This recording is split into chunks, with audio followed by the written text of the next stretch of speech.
What's up tout le monde? J'espère que vous allez bien aujourd'hui. Alors, cette vidéo est dédiée aux femmes, aux personnes ayant un vagin pour connaître un peu leur cycle menstruel. Alors, c'est un peu une vidéo qui fait suite à ma vidéo précédente sur mes fausses couches. Alors, j'ai eu quand même beaucoup de questions, puis aujourd'hui, dans le fond, je vais vous expliquer comment que je fais pour suivre mon cycle menstruel. Puis ça peut vraiment aider, pas juste pour tomber enceinte, vraiment pour vous connaître, pour connaître vos symptômes et tout. Donc, ne manquez pas cette vidéo, c'est vraiment un atout pour apprendre à vous connaître davantage. Alors, c'est parti!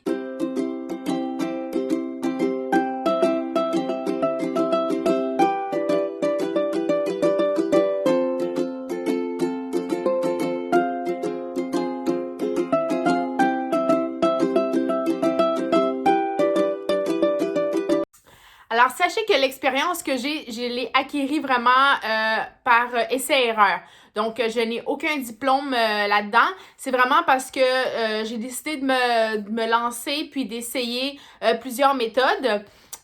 Moi, dans le fond, quand j'ai décidé de commencer à tomber enceinte, j'ai tout de suite pensé à essayer de reconnaître mon ovulation.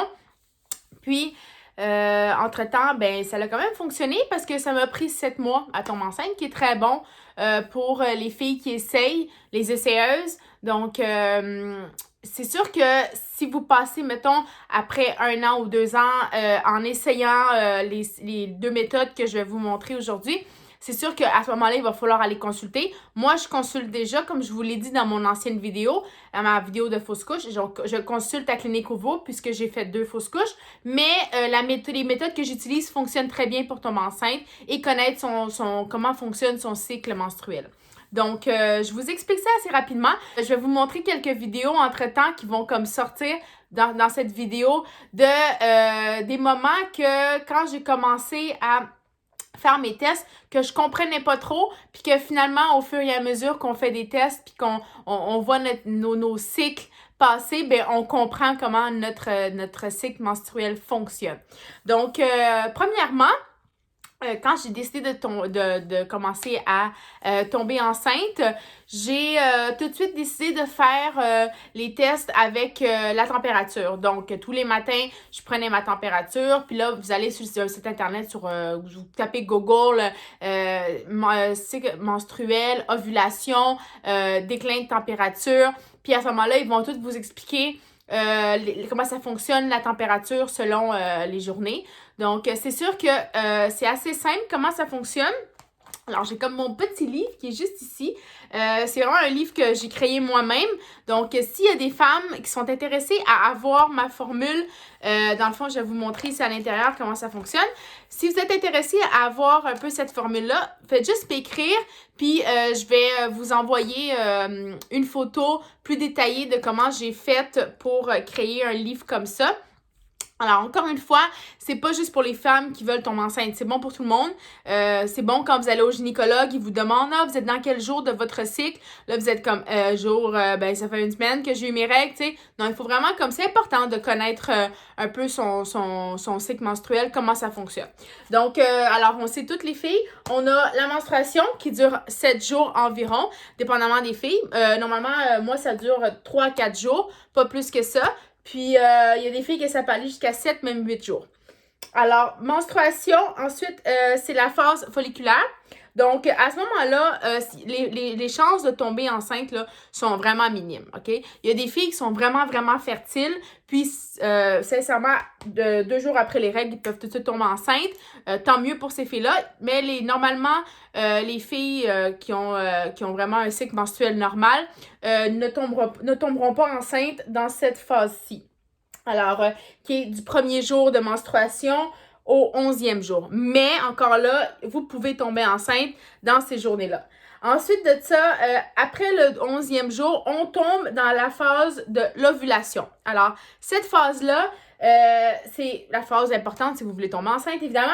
Ça passe du 12e jour au 17e jour. Alors, encore là, toutes les femmes sont différentes. Tous les cycles sont différents. Alors, c'est important de bien les connaître et dans le fond, de bien s'apercevoir quel jour on est en ovulation. Ce qui est important, c'est, par exemple, si vous faites le test avec la température, faut comprendre que la journée où votre température est très haute, c'est sûr que c'est la journée que vous êtes en ovulation. Cependant, quand vous êtes en ovulation, ce n'est pas la journée, vous pouvez essayer, dans le fond, mais ce n'est pas, mettons que vous êtes, votre chaleur corporelle est, mettons, très haut à la 14e journée, c'est pas cette journée-là que vous allez ovuler. Vous allez ovuler de 24 à 48 heures après. Alors, ça veut dire que, éventuellement, si vous voulez avoir un bébé, ben, il faut falloir concevoir la journée avant l'ovulation, idéalement, et les journées qui suivent. Alors, vraiment, le bloc de 4 jours ici est vraiment important. Alors, si vous ovulez, si vous savez que vous ovulez à la 14e journée, ben, idéalement, concevoir le 13, le 15 et le 16. Le 14 aussi. Mais les 4 jours, vraiment très importants. Alors, c'est certain que ils vont sur YouTube et Google, ils vous disent, ben, c'est important, oui, d'essayer dans ces 4 journées-là, mais trop, c'est comme pas assez. Alors, faut comme trouver un peu le juste milieu, là. Pas besoin de concevoir pendant une semaine 24 sur 24, là, je vous dis, là, ça sert absolument à rien. Fait qu'il faut vraiment comme sélectionner la bonne journée. Alors, ensuite de ça, on rentre dans la phase littérale. Donc là, c'est là que l'œuf s'implante. L'œuf s'implante environ 7 à 8 jours après l'ovulation. Donc, vous ovulez 14e jour, 1, 2, 3, 4, 5, 6, 7. Autour du 22e jour, l'œuf est implanté.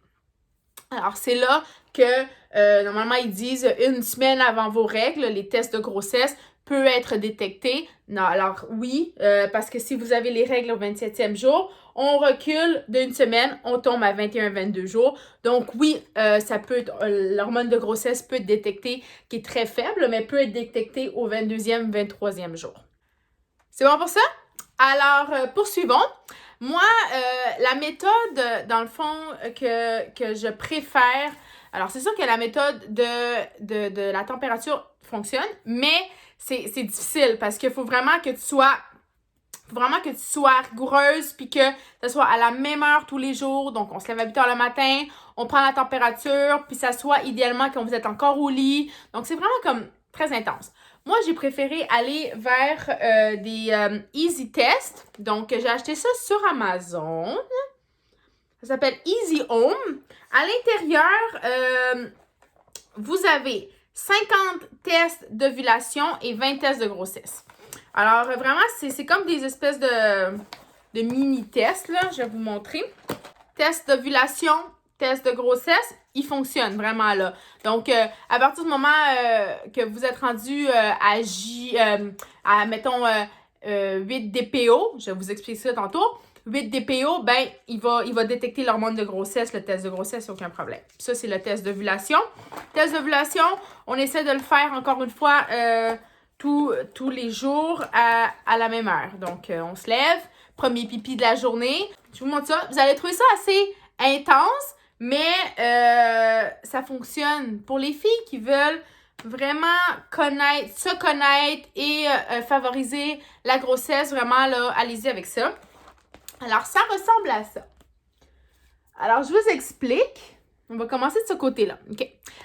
Alors, on commence ici. Moi, j'ai écrit la date de votre mois, le jour J, l'heure, les petits cœurs, c'est les essais. Ensuite de ça, on a les tests juste ici, puis le nombre de... si c'est positif ou négatif, là, ils vont vous le dire à combien de pourcentage c'est. Alors, c'est assez simple. On commence le mois. On écrit la journée juste là. Ensuite, J, c'est vraiment à partir de la première journée de vos règles. Donc, dans ce cas-ci, moi, j'avais eu mes règles... Excusez. Alors, j'avais eu mes règles le 11 février, ici. 11 février. Puis, dans le fond, si on en regarde, le 18 février, j'étais à J7. Donc, ça faisait, après le premier jour de mes règles, il y a 7 jours qui sont passés, donc qui donne J7. Donc, voici les heures que je fais les tests. Et ensuite de ça, on voit tous les tests ici. Alors, ce qui est bien important, c'est normal de voir 2 lignes, OK? Vous le voyez là? Vous voyez les 2 lignes ici? C'est normal de les voir. Cependant, si la première ligne est très foncée, comme on le voit très bien ici, voyez, là, la première ligne ici est très foncée et la deuxième, elle est normale. Ça veut dire que c'est mon jour d'ovulation qui était, mon jour d'ovulation dans ce cas-ci était J15. Alors, on le voit très bien. La veille, on voit bien la différence, là. La veille était quand même assez pâle, le lendemain très foncé, le surlendemain quand même assez foncé. Donc, ça veut dire que mon ovulation, là, s'est passée ici, dans ces journées-là. Paniquez pas si la ligne est vraiment transparente, là, je ne sais pas si vous le voyez bien, là, vraiment transparente, c'est normal, là, OK? Il y a des journées même que c'est transparent, après ça devient super foncé, puis ça devient transparent après l'ovulation, puis là, il y a comme, une journée, c'est très foncé, c'est normal. Bon matin, les filles! Alors, j'ai fait le test, il était 6 heures du matin environ, puis, ouais. J'ai les cheveux en marde, hein? Excusez ma chevelure. On va se mettre plus jolie parce que c'est une grosse journée. Mais ouais, regardez ça. Vous voyez? Ouais, ça se voit clairement bien, hein? Fait que celle-là, c'est celle-là qui est supposée d'être le plus foncée quand t'ovules. Puis regardez la différence. Clairement, ça se passe. Fait qu'on va le mettre dans le livre. Wouhou! Donc ça a été mon mois de février. J'ai fait mes tests d'ovulation jusqu'à J21. J'aurais pu faire jusqu'à J18, 19, mais j'ai décidé, premier mois, parce que dans le fond, j'ai recommencé ça après avoir fait ma fausse couche. Donc, je refais ça jusqu'à temps que je tombe enceinte pour vraiment connaître mon cycle d'ovulation. Alors, J21, j'arrête de faire mes tests d'ovulation et je commence à faire mes tests de grossesse. Alors, ça, vraiment, là, ça, c'était vraiment le mois après que je fasse ma fausse couche. J'étais vraiment étonnée parce que, je vais vous expliquer pourquoi j'ai fait un test comme ça, Clear Blue. Parce que, dans le fond, normalement, mes mois sont généralement de 27-28 jours. OK? Ça passe pas de ça. Des fois, ça peut aller jusqu'à 29, mais ça passe pas de ça. Alors, cependant, j'étais rendue à 30 jours. Bon matin les filles, ça fait un moment qu'on ne s'est pas parlé. Dans le fond, j'ai comme arrêté pendant 2 jours de vérifier mon ovulation parce que dans le fond, j'avais déjà atteint mon pic. Là, aujourd'hui, on est officiellement à 4 DPO, on est le 3 mars. Je suis à J20. Ça fait comme 2 jours que j'ai des espèces de tiraillements puis douleurs dans le bas du dos. Comme si j'allais avoir mes règles, puis toujours rien. Normalement, mes règles sont assez régulières, donc ils viennent aux 28 jours. Puis là, on est au 20e jour, donc je comprends pas pourquoi j'ai des douleurs comme ça. Pour l'instant, on va attendre encore quelques jours, voir qu'est-ce que ça donne. Je reviens là-dessus. J'ai dit, bon, je vais faire un test de grossesse, tu sais, never know, tu sais, dans le meilleur des cas, je vais être enceinte. Finalement, non, je ne le suis pas. Alors, je vous explique comment ça fonctionne. Comment calculer les DPO? Alors ici, DPO 4, DPO 6, 7, 8, 9, 10, OK? Alors, comment calculer les DPO? C'est assez simple, OK?